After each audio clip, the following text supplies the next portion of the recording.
Thanks so much. So as was mentioned, I'm here representing the Zero Emissions Innovation Center. We work in three main areas. So one is low carbon buildings, low carbon transportation, and then increasing the adoption of renewables. ZEIC is one of 7 LC3 centers across Canada. So we're created by the Federation of Canadian Municipalities for the purpose of supporting our large municipal centers in reaching their carbon and climate goals. And one of the things that I've learned in working with my colleagues across Canada is that we really have an incredible advantage here in British Columbia. 25% of the clean tech startups in Canada are based out of the Metro Vancouver region. We are so far ahead in this space that we have a real opportunity to lead nationally, and I can tell you that we're envied a little bit by my colleagues across Canada. So ZEIC is, if you haven't heard of ZEIC, you may have heard of one of our program areas. ZEBx is a capacity building organization meant to share good stories about electrification and decarbonizing our buildings. B2E is a coalition of contractors, consultants, manufacturers working in this space to find cost-effective solutions to decarbonizing our buildings. The Carbon Leadership Forum is working on the embodied carbon side, so the carbon that's based in our buildings and in our building stock. And then finally, the Near Zero program, where we get to pilot some of these solutions to learn about how we can implement them effectively at scale. And the area that I'm working in, I'm very excited to announce, is our new Retrofit Accelerator. So the objective of the Retrofit Accelerator is really to bring together all of the incredible actors that are working in this space, like my colleagues on the panel today, and to find ways to kind of align, accelerate, and find those ways to scale. Because they're learning so much in all of these projects. If we can all come together and learn together, we can really evolve this sector very quickly to meet those 2050 objectives. And as Connor mentioned, 2/3 of our buildings now will be here in 2050. That's not so long. If we're replacing our heating systems once every 20 years, we have one shot between now and 2050 to decarbonize those systems. That's not a lot of time. And so bringing all the folks together to create that urgency, to identify those opportunities. We're also, my colleague Namendra is looking at long-term support and financial barriers. So what can we do to reduce the cost of some of these retrofits? Can we help providing with long-term, low-cost capital? Can we demonstrate the value of some of these non-monetary benefits like cooling, like climate resilience? Those have real values to us, but they're not in the business case right now.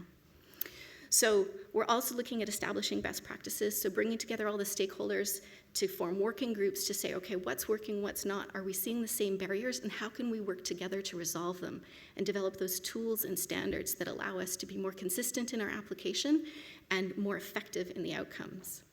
And then where there isn't support, where there are gaps in the system, then ZEIC is stepping in to support those spaces to help the building owners with resources. And so there's 2 main areas that we've identified, and that's strata buildings, the multi-unit residential buildings, and then commercial owners. But really, we're looking to support those smaller commercial owners, not small buildings, but folks that may only own 1, 2, or 3 buildings, but they just don't have the staff resources to be thinking forward and building out their own capital plans to decarbonize their buildings.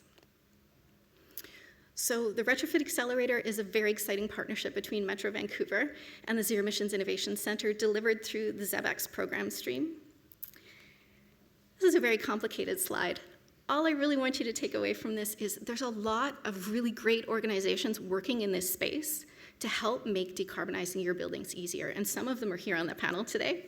I want to bring attention especially to the Condominium Homeowners Association and BOMA BC that are helping us support the development of those strata and commercial programs, and then folks like Landlord BC, BC Nonprofit Housing Association, and the Aboriginal Housing Management Association that have their own programs up and running to support building owners through this process.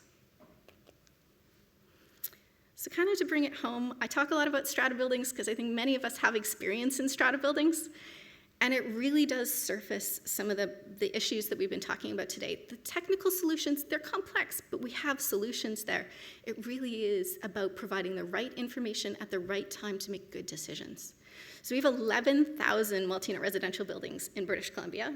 That's about 680,000 households. That's 1.5 million people that are looking to decarbonize their buildings over the next 20 years. And on average, those people own that condo for 3 years. On average, it takes 3 years to approve a major retrofit project. That's a long time. And as you can imagine, I mean, they have to get to a 75% approval vote to get any of those projects to move forward.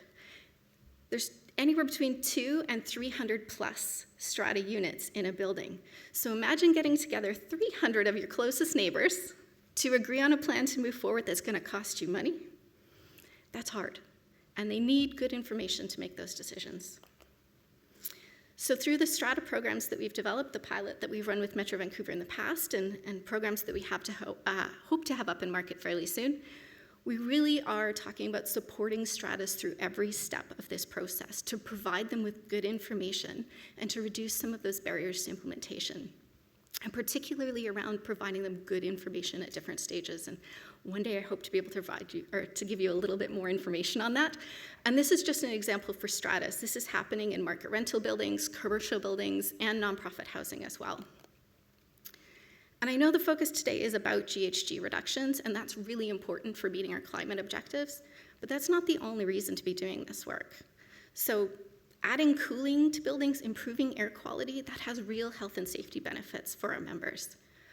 Preserving that naturally occurring affordable housing, extending the life of those buildings, that preserves that housing stock for those first-time home buyers, those renters that are moving into our market. So keeping that and extending the life of those buildings also helps to preserve the embodied carbon in those buildings. And then growing the green building sector. So as I mentioned, there's tremendous opportunity here. We're just one of many, many jurisdictions that is looking to do this across Canada, across North America, and around the world. And so to the extent that we can export that expertise, there's a tremendous opportunity here. And on top of that, we get to address climate change. So with that, I will end it. Thank you so much.